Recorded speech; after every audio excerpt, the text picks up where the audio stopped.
F350. Motor's pretty clean inside.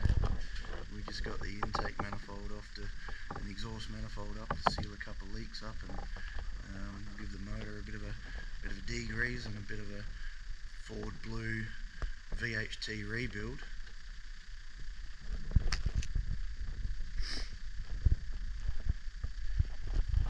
We put some new leads on it. We get some new points and a condenser. We've got a fuel pump coming, radiator, water pump, put a bigger alternator on it, a few other things as part of ensuring that we might make it to Western Australia.